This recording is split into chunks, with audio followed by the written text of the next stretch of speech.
çocuk, yaşlı, hasta, engelli demeden vahşetini ve katliamlarını hız kesmeden sürdürüyor. Ve yine geçtiğimiz zamanlarda büyük şeytan ABD ile birlikte Kudüs'ü kendi başkenti ilan etmişti. Ve biz bu meydanda bir kez daha diyoruz ki İsrail'in bir başkenti varsa o da cehennemin dibidir. Allahu Ekber! İhvani الأحبة إن القدس والأقصى المبارك تشهد لدولة العثمانية العظيمة. Boyutu her geçen gün büyütülmektedir. Çeşitli vesilelerle Kudüs'ün işgali gündeme gelmiş olsa bile İslam ümmetinin bu tepkileri Kudüs'ün, Mescid-i Aksa'nın ve tüm mukaddes beldelerin sahibi olan Allah, zalimlerin esareti altında olan bütün kutsal beldelerin kurtarılması için ümmeti Muhammed'e izzet, cesaret, vahdet, hikmet ve şuur nasip eyle.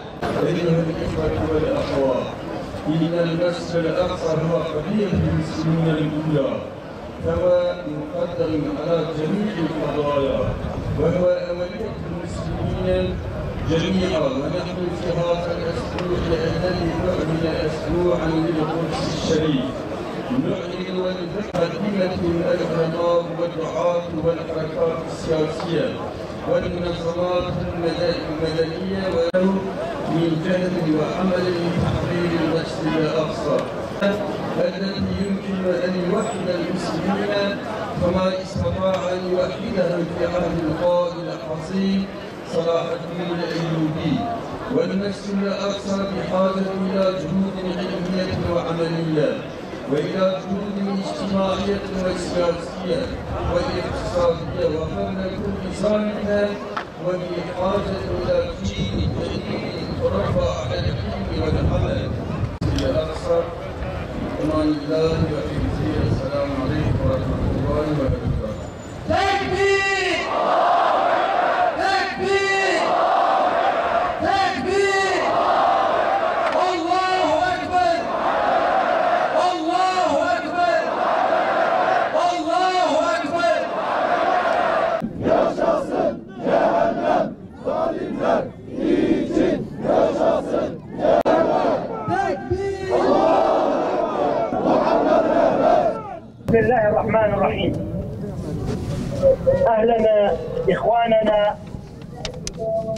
أحبتنا الشعب التركي العظيم، نحييكم من المسجد الأقصى المبارك، نحييكم من أولى القبلتين،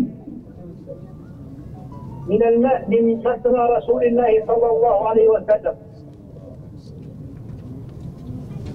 Öncelikle sizleri Allah'ın selamıyla selamlıyorum ey Türkiye'nin halkları. Sizleri Mescid-i Aksa'dan selamlıyorum. Sizleri Allah'ın Resulü'nün mi'raca çıktığı Kudüs'ten selamlıyorum. Sizleri ilk kıblemiz olan Mescid-i Aksa'dan selamlıyorum. إخواني الأحبة إن القدس والأقصى المبارك تشهد للدولة العثمانية العظيمة بكل حذر انتصارها ما قدمته وقدمه الشعب التركي لحماية هذه المقدسات والحفاظ عليها. Ey kardeşlerim, Kudüs sizlerin ve Osmanlı Devleti'nin Kudüs'e sahip çıktığına şu an şahit oluyor. واليوم نرى من الشعب التركي اهتماما بالقدس ومسجدها، نرى وقفة عاقت كل وقفات الشعوب العربية والإسلامية. Ve bugün bizler Türkiye halklarının Kudüs'e karşı yaptıkları görevlerini ve duruşlarını görüyoruz.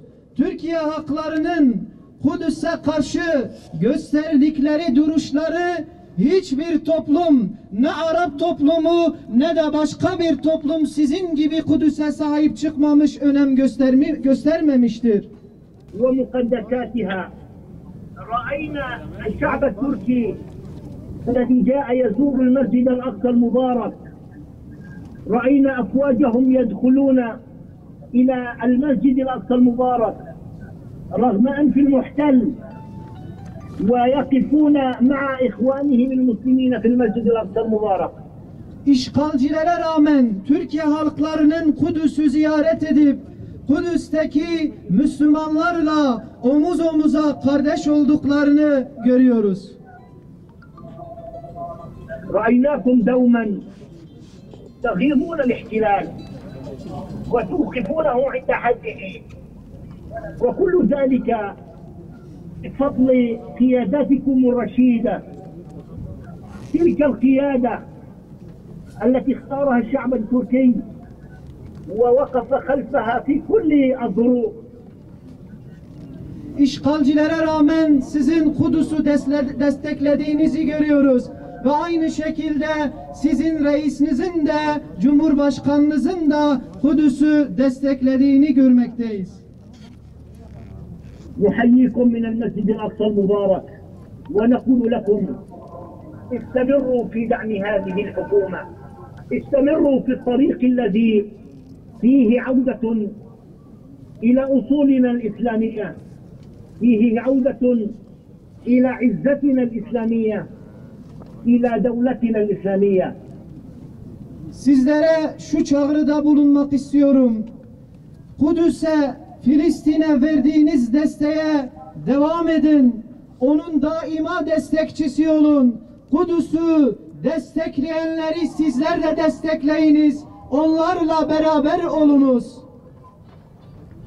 مهما استمر الاحتلال فلا بد له بالنهاية ومهما أجرم بحقنا سنبقى صامدون ثابتون لن يستطيع أن يثنينا عن حقنا. والسلام عليكم ورحمة الله وبركاته.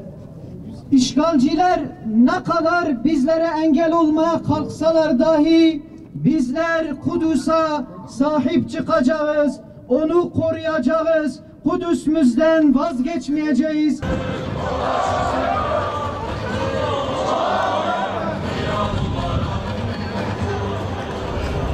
Birazdan basın açıklamasını okumak üzere Kazaklar Cemiyeti Yönetim Kurulu üyesi Cemil Cahit Uysal. بسم الله الرحمن الرحيم سبحان الذي أسرى بعبده ليلا من المسجد الحرام إلى المسجد الأقصى الذي باركنا حوله لنريه من آياتنا إنه هو السميع البصير. Bir gece kendisine bazı ayetlerimizi gösterelim diye kulunu Mescid-i Haram'dan çevresini mübarek kıldığımız Mescid-i Aksa'ya götüren Allah eksikliklerden münezzehtir. O gerçekten her şeyi işitmekte ve görmektedir. İsra suresi 1. ayet. Basına ve kamuoyuna ne sıradan bir şehir için ne de sıradan bir mekan için burada toplandık. Bugün bir araya gelmemizin sebebi etrafı bereketli kılınmış Kudüs ve esaret altındaki mukaddes Mescid-i Aksa'dır. O Aksa ki ilk kıblemizdir. Resul-i Ekrem'in miraca çıktığı merkezdir. Bu merkez aynı zamanda insanlık tarihi içinde müstesna bir yere sahiptir. Ancak Rabbimizin bağımsız paya verdiği bu mübarek belde bugün işgal altındadır. İlk kıblemiz olan Mescid-i Aksa bir asra yakın zamandır terör şebekesi Siyonistlerin işgali altındadır. Tedrici olarak bu işgalin boyutu her geçen gün büyütülmektedir. Çeşitli vesilelerle Kudüs'ün işgali gündeme gelmiş olsa bile İslam ümmetinin bu tepkileri maalesef yeterli düzeyde olmamıştır. İslam ümmetinin ortak davası olan Kudüs'ü terör çetesinin yapmış olduğu katliamları sürekli bir şekilde gündemimizde tutmamız İslami ve imani bir sorumluluğumuzdur.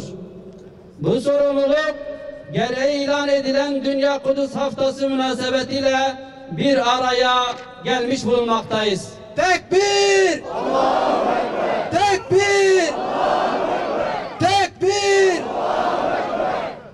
Kudüs'ün işgalden kurtulması, Mescid-i Aksa'nın hürriyeti için bu mukaddes davanın sürekli olarak gündemde olması gerekmektedir. Kudüs'ü gündemde tutacak her türlü girişimi kıymetli buluyor ve imkanlarımız dahilinde destekliyoruz. Bu anlamda Peygamber Efendimiz Hazreti Muhammed Aleyhisselatü Vesselam'ın asırlar öncesinden Mescid-i Aksa için herkesin elinden gelen gayreti ortaya koyması gerektiğini vurgulayan şu hadis-i şerifi çok manidardır. Bir gün Meymune annemiz Hazreti Peygamber'e gelir ve "Ya Resulallah, Beytül Makdis'e gidip gitmeme hakkında bize ne buyurursunuz?" der. Allah Resulü Aleyhisselatü Vesselam ise "Gidin ve orada namaz kılın" diye cevap verir. Şayet oraya gidemez ve orada namaz kılmazsanız bari oranın kandillerini aydınlatacak yağ gönderir buyurur. La ilahe illallah! La ilahe illallah! Muhammed Resulullah! Muhammed Resulullah! La ilahe illallah! La ilahe illallah! Muhammed Habibullah! Muhammed Habibullah! Tekbir! Allahu Ekber! Tekbir! Allahu Ekber! Tekbir! Allahu Ekber! İşte Kudüs bu sebeple İslam ümmetinin can damarlarındandır ve bizler için asla vazgeçilmezdir. İşgalin ve ihanetin çepeçevre kuşattığı Kudüs muhakkak bir gün azad olacaktır. Tekbir! Bugün dağınıklığımızdan güç alıp da mukaddes beldeyi işgal edenler yine bir gün bu topraklardan Rabbimizin yardım ve inayetiyle çıkartılacaklardır. Gelişen İslami şuur yakın bir zamanda yeni bir karakter ile Siyonist istikbarın hesaplarını boşa çıkaracaktır. Bir taraftan ihanet anlaşmaları, öte taraftan normalleşme zilleti Siyonist rejimi avuta dursun, Salahaddin'in nefesini ansızın enselerinde hissedeceklerdir. Tekbir!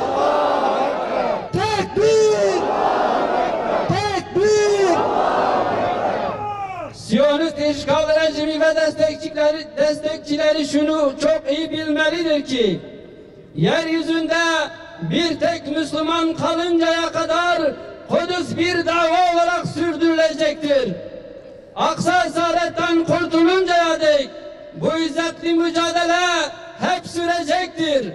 Bu manada işgalin sonlanması için elimizden gelen bütün gayreti ortaya koymaktan hiçbir zaman çekinmeyeceğiz. Tekbir! Tekbir! Tekbir! Malımızla, canımızla, kanımızla Kudüs davasına sahip çıkacağız. Yine buradan İslam ülkelerinin idarecilerine bir kez daha çağrıda bulunuyoruz. Ey Müslüman idareciler, irkiliniz. Nasıl bir zilletin içindesiniz ki ilk kıblemiz işgal altındayken hala sessizsiniz.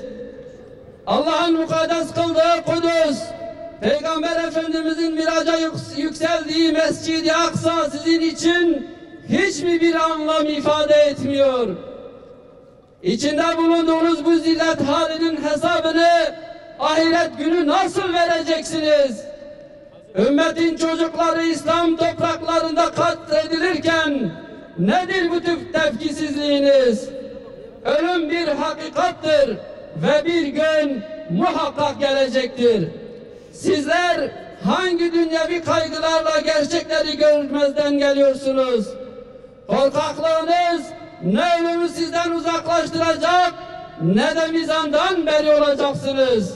Tekbir! Tekbir! Tekbir! Evet, bir kez daha İslam ülkelerinin idarecilerine sesleniyoruz. Artık kendinize gelin. İslam topraklarını kan gölüne çeviren cadilere karşı durun. Mukaddesatımızı çiğneyen Siyonist barbarlığı durdurun. İşgal rejimiyle bırakın normalleşmeyi. Var olan siyasi, ekonomik, askeri tüm ilişkilerinizi sonlandırın. İşgali meşru gören politikalarınızdan utanın. Ülkelerinizde Siyonist rejimi besleyen lobileri kapatın. Para baronlarını terör listesine alın. Bu meydanlardan yükselen tepkileri görünce Hamas'ın nutuklar değil, atacağımız somut adımlarla Siyonist işgale karşı çıkın. Şunu bir kez daha vurgulamak isteriz ki Kudüs sadece Filistinlilerin değil, bütün bir ümmetindir. Ümmetin tek bir ferdi kalana kadar Siyonist işgale karşı mücadele hep sürecektir. Tekbir! Tekbir! Tekbir! Bu meydandan dile getirilenler slogandan ibaret değildir. Her bir sözümüz ve kararlılığımız Siyonist rejimin kaygılarını artırmaya yetecektir. Bekleyin diyoruz. Muhammed'in ordusu, Hayber'in fatihleri, Selahaddin'in torunları ansızın gelecektir. Tekbir! Tekbir! Tekbir! Allahu Ekber! Allahu Ekber! Allahu Ekber! Ey Rabbimiz, ey Kudüs'ün, Mescid-i Aksa'nın ve tüm mukaddes beldelerin sahibi olan Allah, zalimlerin esareti altında olan bütün kutsal beldelerin kurtarılması için ümmeti Muhammed'e izzet, cesaret, vahdet, hikmet ve şuur nasip eyle. Amin. Velhamdülillahi Rabbil alemin. Tekbir! Tekbir! Allahu Ekber! Allahu Ekber! Allahu Ekber! La ilahe illallah! Muhammed Resulullah! La ilahe illallah! Muhammed Habibullah! La ilahe illallah!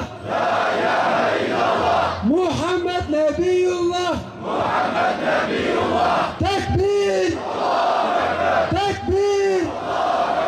Tekbir!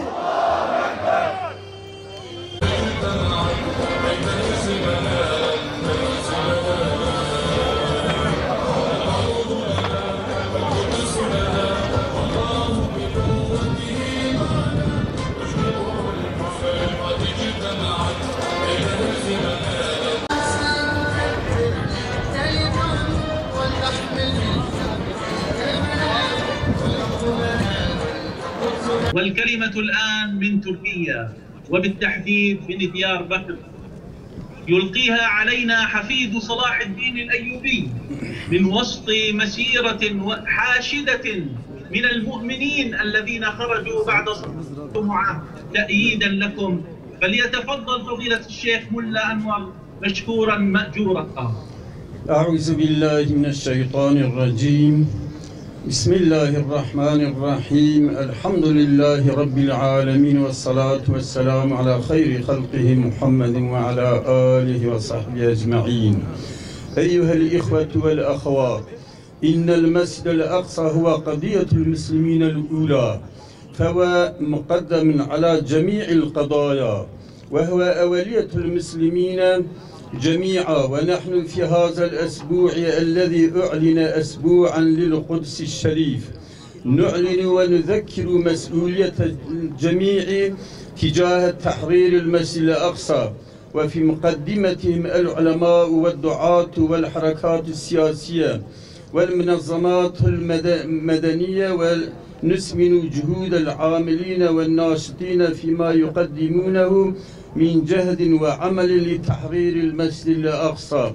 ونقول بأن المسجد الأقصى هو القضية الوحيدة التي يمكن أن يوحد المسلمين كما استطاع أن يوحدهم في عهد القائد العظيم صلاح الدين الأيوبي.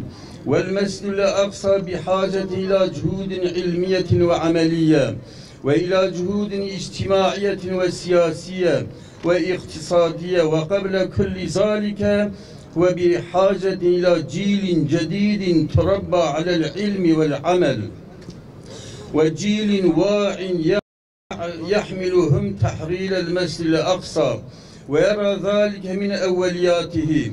ونحن قد اجتمعنا لنقول بأن المسجد الأقصى هو قبلتنا الأولى وسيبقى قضيتنا الأولى، ونحن جاهزون لنقدم ما بوسعنا في سبيل تحرير المسجد الأقصى. ونشكر القائمين على ترتيب هذا اللقاء المبارك، ونرجو من الله تعالى أن يكون هذه اللقاءات خطوة من الخطوات التي توصلنا إلى تحرير المسجد الأقصى. والله الموفق للصواب وهو الهادي إلى الرشاد.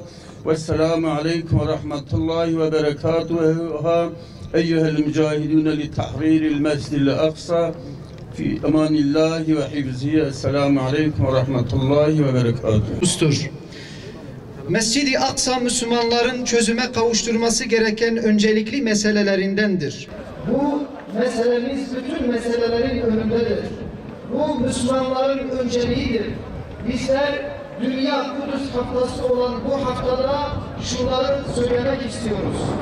Mescid-i Aksa'yı özgürleştirmek her Müslümanın mesuliyetindedir. Alimler ve davetçiler, siyasi ve sivil toplum kuruluşlarının önceliğinde ve bu uğurda çalışan herkesin çalışmasını değerli buluyoruz. Ve diyoruz Müslümanların birliğine sebep olacak en önemli mesele olarak Mescid-i Aksa meselesini görüyoruz. Büyük komutan Salahaddin Eyyubi zamanında olduğu gibi Aksa için teori ve pratikte çalışmaya ihtiyaç vardır. Ekonomik, siyasal, toplumsal güce ihtiyaç vardır. Ama her şeyden önce yetişmiş bir nesle ihtiyaç var. Kudüs'ü özgürleştirecek bilinçli bir nesle ihtiyaç var. Ve bunu öncelik görecek bir nesle ihtiyaç var. Ve biz şunu demek için toplandık. Kudüs bizim ilk kıblemizdir ve her zaman davamızın önceliklerinden olacaktır. Ve Kudüs hür kalmak için, Kudüs'ü hür kılmak için elimizden gelen her şeyi yapacağız. Ve son olarak şunu diyorum. Bu programı hazırlayanlara teşekkür ediyor. İnşallah bu program ve buna benzer programlar Kudüs'ün özgürlüğüne götüren bir adım olur. Başarı Allah'tan, o doğruya hidayet edendir. Vesselamu aleyküm ve rahmetullahi berekatuhu. Kıymetli dostlar, pankartlarımızı platforma doğru getirirsek inşallah çok hayırlı olur. Allah razı olsun.